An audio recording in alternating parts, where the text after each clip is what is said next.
هەمان گروپی هونەرمەندانی دڵخواز هەڵساوین بە کارێکی هونەری بەڵام ئەم کارە هونەریە بۆ فرۆشتنەکەی بۆ توشبوانی سالەسیمایە کە وەکو ڕێکخراوێک ئێمە ئەمانەوێ هاوکارێکی خۆبەخشی بکەین لێرە و ئەم تابلوانە کە پێشکەش دەکەین داوا لەو کەسانەکەین کە یانەوەی خزمەتی ئەو نەخۆشبوانی توشبوانی سالەسیما بکەن کەوا بێن لە خلاری ئەم تابلوانەوە خزمەتی ئەو خەڵکانە بکەین.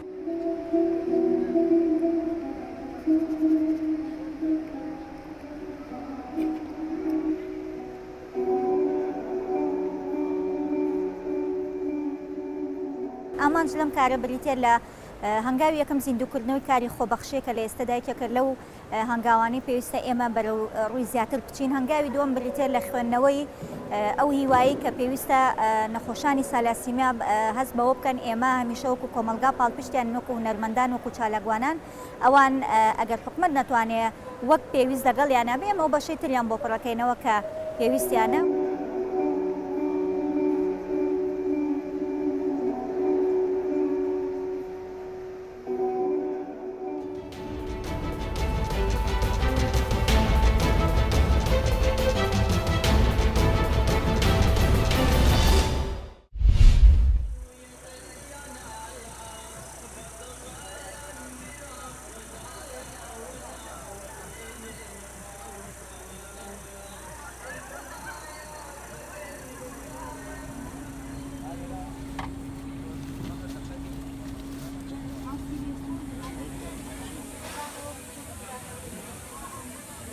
گشتمان زەحمەت کێشین کار ناوباخەکەین کار شلاتەکەین ئەو وەختە لە ماڵا کار ماڵیش دەکەین هەموو کامێرانە و شکر بەخوا ڕازیم لەدەسی و شکر بەخوا هیچ نیگەرانیمان مەردم پێ خزمەتی ئەەکەین و گشتی لە دەستمان ڕازیە و شکر بەخوای گەورەکی ئەم کارمانە لە قەرارە و مەردم خۆیچمان و مەردمیش ئیسفادەی لێ.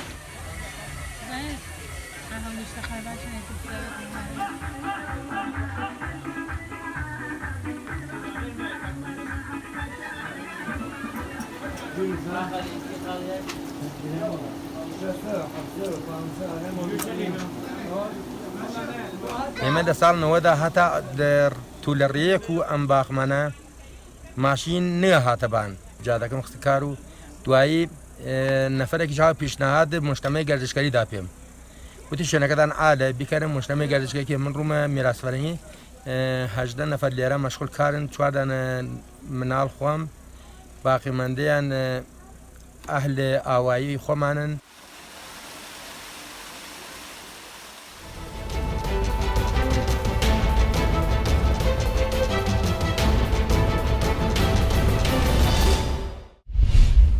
Das, was jetzt uns hier passiert, Hauptsache was mit Hitler. Es ist so bedeutungslos geworden. Immer mit Israel anfangen. Immer mit dem anfangen, was vor 70 Jahren, wo dann Israel immer als Kindermörder dargestellt wird. Oder aber ich trage Kippa aus Solidarität zu unseren jüdischen Mitbürgern, damit das nicht mehr passiert, was hier in Deutschland passiert ist, dass 6 Millionen Juden von Nationalsozialisten umgebracht werden. Und das heißt für uns, für jeden Bürger hier in Deutschland, wehret den Anfängern des Antisemitismus. Die immer nur wegduckt, die am Rand steht, sondern wir wollen nach vorne gehen. Nehmen Sie Ihr Handy zur Hand.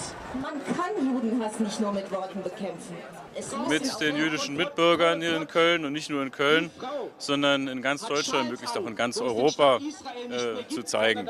Ich bin hier mit vielen Freunden, mit Menschen aller Altersgruppen, mit Menschen verschiedener Nationalitäten und wir zeigen, dass wir solidarisch sind.